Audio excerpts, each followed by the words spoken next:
अल्लाह ही अल्लाह किया करो, दुख न किसी को दिया करो, जो दुनिया का मालिक है नाम उसी का लिया। अस्सलामु अलैकुम वरहमतुल्लाहि वबरकातुहू।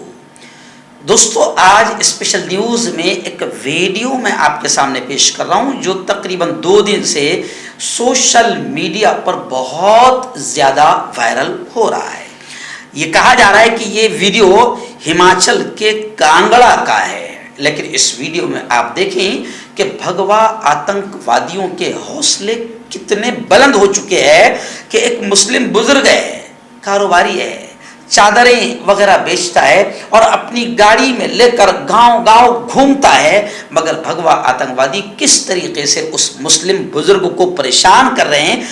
आतंकवादी हिंदू संगठन के लोगों ने किस तरीके से गाड़ी रोककर उस बुजुर्ग के साथ बदतमीजी की और कहा कि ओए मुल्ले, गाड़ी खोल, कागज दिखा, सारा सामान पूरा बिखेर दिया।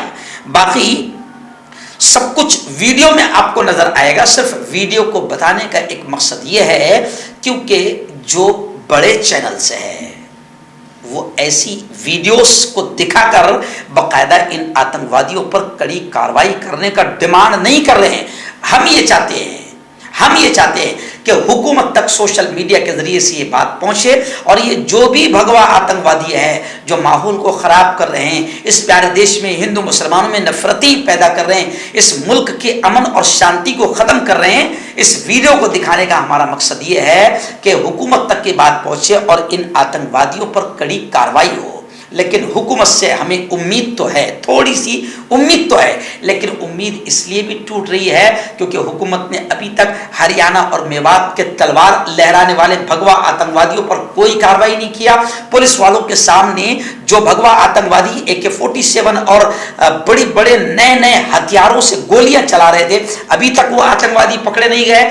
मोनू मानेसर जैसा आतंकवादी अभी तक पकड़ा नहीं गया। लेकिन फिर भी हम अच्छी नीयत के साथ इस वीडियो को इसलिए दिखा रहे हैं कि ये आतंकवादी सामने आए और इन पर कड़ी कार्रवाई हो, क्योंकि ये देश बड़ा प्यारा देश है। लेकिन 2024 के लिए माहौल को खराब करने के लिए ऐसे पालतू कुत्तों को इस्तेमाल किया जा रहा है। लेकिन इन पालतू कुत्तों के गले में पट्टा डालना ताकि मुल्क में अमन और शांति बनी रहे, यह हुकूमत का काम है। और बेशरम बेगैरत हुकूमत को जगाना और शर्म दिलाना ये आपका और मेरा काम है।